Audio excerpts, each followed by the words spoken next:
You, where your journey begins. You and your story join a community of stories. History, traditions, guiding innovation through on-site learning, online collaboration. You learn from those around you. You teach those who inspire you. Together you grow into something more than you expected. From a solid foundation, you build a future. For today, for tomorrow, for life.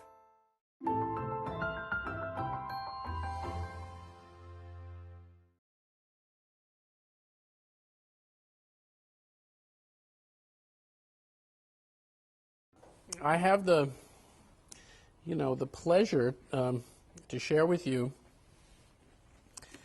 kind of the heart of the work that my colleagues and I have been doing for now the last 20 years in thinking about change. But I thought as a way to get into it, I would start with a little math problem, since I come from a school of education, So here's the problem. If 14 frogs sat on a log and 3 of them decided to jump into the water, how many frogs would be left on the log? Now, I know a big part of you wants to say 11 is the answer to that question, but I want to suggest to you that 14 might be a better answer, because there's a big difference between deciding to and actually doing it. And I think that is pretty much kind of what this whole talk is about. Kind of this mysterious kind of space between our actual intentions and what we are actually able to bring about.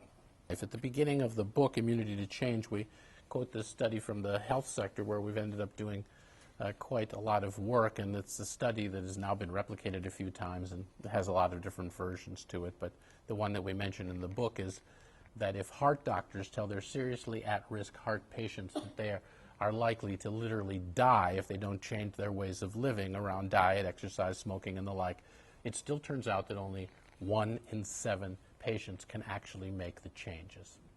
And I think this is just worth, pausing on for a moment, because I think we can be pretty sure that the other 6 people have just as great a desire, to keep on living and watch their kids or their grandchildren grow up or whatever, floats their boat.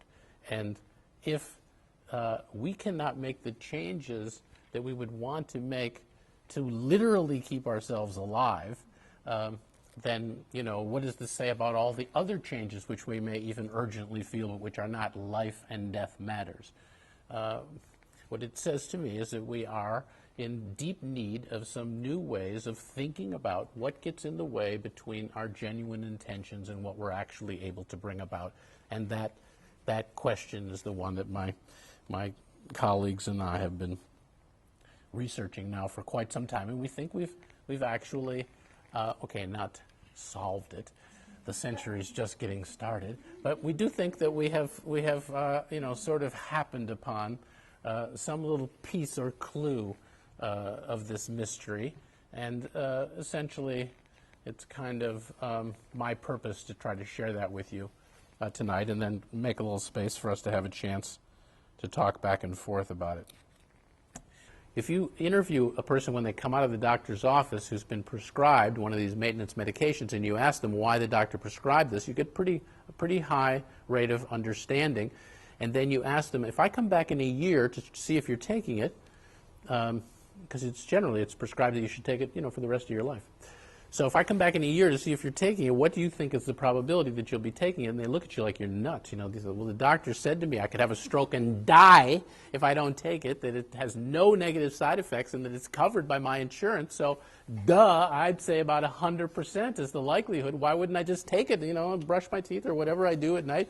I'll pop one of these pills. Why wouldn't I? But then when you do come back a year later, 53 to 57% of the people in a number of studies now are not taking the drug. This is the most common reason for the people in our study why you're not being adherent, if you want to be. I don't know. That was the most common reason. The second most common was things like, well, something comes up, or I get busy, or something like that. We've come to learn that these non-reason reasons are evidence usually that the person is captive of this thing that we're calling the immunity to change. So let me show you, an X-ray from one of the guys in this study, and,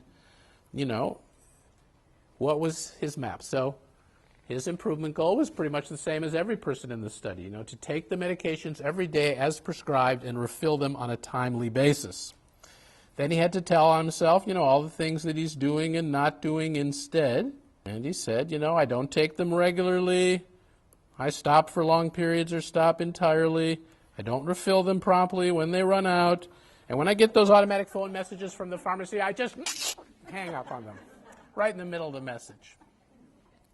Now, so the first thing that we ask them to do is to think about how they would feel if they even tried to do the opposite of each of the behaviors in the second column.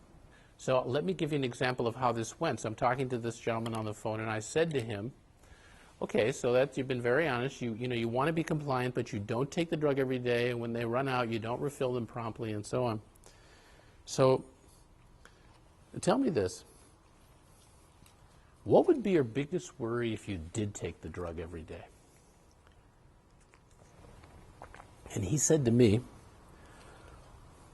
if I don't take that drug every day, my biggest worry is I could have a stroke and die. Now, what would you think, even formally, about that answer, as an answer to my question? What? That's right. He did not answer the question I asked him, right? I asked him, what would be your biggest worry if you did take the drug every day? And he told me very quickly, and this happens all the time to us. He answered a completely different and opposite question. He said, if I don't take that drug every day, I worry I could have a stroke and die. This, for those of you who are interested in the brain, this is a perfect example of the way we have a tendency to walk down the familiar neural paths that we have long created. He knew what his worries were if he didn't take the drug, but I was asking him a completely different question. What his worry would be if he did take the drug. This was a path that had not yet actually been built in his brain. And I said to him, of course, I understand your biggest concern if you don't take the drug is you could have a stroke and die. Now, I'm actually asking you a little different question. Just stick with me and see if something comes up for you. Imagine yourself there. You're actually taking the drug every single day as prescribed. And then what I wanted to say was, what would your worst feeling be about that? But I never actually got that far. Because if you heard a tape recording of our interview, it would sound like this. So imagine yourself, you actually are taking this drug every single day as... If I have to take that damn drug every single day, he said, I'm going to feel like an old, sick man. I'm going to feel more like my father's generation who's in a nursing home, who I'm not visiting, by the way. Oof. I said, whoa, it sounds like you have a lot of strong feelings about that. You're damn right I do. He said, I'm 58 years old. I'm in the prime of my life. I'm not some guy who's got one foot in the grave. I'm not a half-dead guy who has to take a pill every day. Okay, now we're getting somewhere. He had no clue this is going to come out when we began our little conversation. He knew what he was worried about if he didn't take the drug. It had never occurred to him that there was a very, very smart reason why he was not taking the drug. I'm saying that he has a genuine commitment. Why wouldn't you to take your medications every day? So what's in the first column is actually real. He has this. It's important to him. But there's also this thing that has him, that he not have to take on what feels to him this horrible identity. He said, I'm in the prime of my life. I'm 58 years old. I'm not some guy, who's just at death's door. Once he saw this system, he said, as we were ending the call, well, this is kind of interesting. He said, you're showing me that in order that I not feel like an old sick man, I'm doing things that are likely to lead me to be a dead man. He got it. So once you have the X-ray, then what can you do with it, right? And the way that we get to that is by having people come to identify what are the big assumptions they hold, usually plural, big assumptions, that make, these commitments seem absolutely necessary. So just a shorthand version for this 58-year-old fellow is, I assume if I have to take a drug every day for the rest of my life, it means, that I'm an old person in decline. So we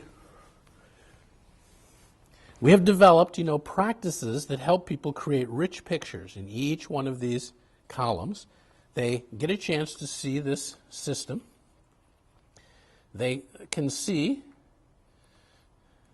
themselves with one foot on the gas, one foot on the brake, and they begin to see some kind of way by which they might do something other than dieting, just trying to change the behavior, some way that they might actively begin to alter the mindset itself that is producing the behavior.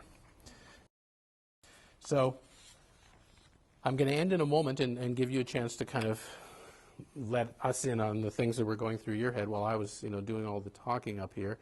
I'll leave you with one last little story, which is another way of naming, I think, kind of this phenomenon that we've gotten so fascinated with. And it's a story about a guy who, after work each day, he goes into a bar and he asks for 3 separate shot glasses of whiskey, and he proceeds to slowly drink each of them. And he does this every day after work, and finally the bartender says, I've been serving you like this, for months, and I know it's none of my business, but I just have to ask you, why do you do this? I mean, if you want a triple, we have bigger glasses. I mean, what? The guy said, I'll explain it to you. He said, I have 2 brothers. And for many years, we all lived together here in the city. At the end of work each day, we'd go off to a bar, and we'd each have a drink, and we'd sit around, tease each other, and talk about the day. And it was just a nice way that we stayed together. But modern life being what it is, their work has taken each of them far away. One lives in Atlanta now, one lives in London. We obviously can't get together at the end of work each day. So what we each do is at the end of work in our respective time zones, we go to our favorite bar or pub, and we each order the 3 separate glasses, and we just sit there and we kind of mull through the day, mull through what has happened, and we kind of unwind, and we think about each other, and it's just a nice way we stay together because we each know that the other 2 are doing it as well. So the bartender said, well, okay, I get it. Never heard anything like that before, but okay. And each day when the guy came in, the bartender would see him coming, he'd set out the 3 glasses, and he'd start pouring the 3 glasses. Everything was great. The one day he walked in, the bartender set out the 3 glasses, and the guy said to him, I just want 2 glasses today. So the bartender didn't say anything, but he just poured the 2 glasses, and the next day the guy came back, and he just wanted the 2 glasses again, and this time the bartender didn't say anything either, but he was aware that he wasn't asking because he was concerned if he did ask, what he might hear. But the guy kept coming back, and he kept ordering just the 2 glasses, and after a while it just got to be too much for the curious bartender. So finally he said, okay, I know this is none of my business again, but I've just got to ask you. I mean, you explained this whole, lovely thing to me, why you have the 3 glasses. Now you only have 2 glasses. What has happened? And the guy looked at the bartender and he said, I've quit drinking. So, self-deception. Self-deception is a very powerful force in human affairs. We think we're doing one thing, and we are. But there's also this other whole thing that we're doing. And that other whole thing, and being able to look at both things at the same time, is kind of this thing that has fascinated us. And hope you find it fascinating too, and thank you for the chance to talk with you about it.